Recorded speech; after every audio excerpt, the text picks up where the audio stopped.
વલસાડના ઉમરગામ ખાતે પાણી પુરવઠા વિભાગની સમીક્ષા બેઠક યોજાઈ અને આ બેઠકમાં ઉમરગામ તાલુકાના સરપંચો, માજી સરપંચ, તાલુકા પંચાયતના સભ્યો હાજર રહ્યા। તાલુકામાં પાણી પુરવઠા વિભાગની કામગીરી સંદર્ભે અનેક ફરિયાદો ઉઠી હતી। ખુદ ધારાસભ્ય રમણ પાટકરે કહ્યું કે 3 વર્ષથી પાણીની ટાંકી બનીને તૈયાર છે, પણ હજી સુધી પાણી નથી પહોંચ્યું। દરેક ગામમાં ફિલ્ટર પાણી પહોંચાડવા માટે 100 કરોડથી વધુની યોજના હેઠળ કામ કરવામાં આવ્યા, તો અત્યાર સુધી અલગ અલગ ગામમાં 53 ટાંકી બનાવવામાં આવી છે, જેને લઈ અન્ય ટાંકીઓ સાથે ઇન્ટરલિંક કરી પાણીનું વિતરણનું આયોજન છે, પરંતુ એજન્સીએ પાણી પુરવઠા દ્વારા સોંપવામાં આવેલી કામગીરી અધૂરી છોડી દીધી। પાણીનો મૂળ સ્ત્રોત સક્રિય ન કરતા ગામડાઓમાં બનેલા ભૂગર્ભ ટાંકા સુધી પાણી પહોંચાડવામાં પાણી પુરવઠા વિભાગ સદંતર નિષ્ફળ રહ્યું છે। વારંવાર ટાંકીઓ બને છે અને જર્જરિત થાય છે અને તેને તોડી પાડી ફરીથી નવી બનાવવામાં આવે છે, પણ હજુ સુધી લોકો સુધી પાણી પહોંચાડવામાં પ્રશાસન ઊણું ઉતર્યું છે।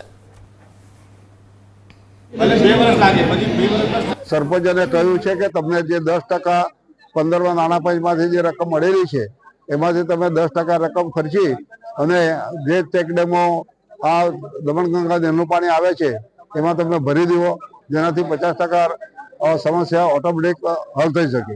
અને ટોકરખાડા નદી એ નદીની અંદર અમે પાણી છોડીને ભરી દીધું છે અને અમારી એક બંધારી ખાડી ભરવાની બાકી છે, બરાબર, અને એક ઢેકુ ખાડી ભરવાની બાકી છે। આ રોટેશનની અંદર અમે એ પણ ભરી દઈશું એટલે ત્યાંના પાણીની ઓટોમેટિક સમસ્યા થોડી હળવી થશે।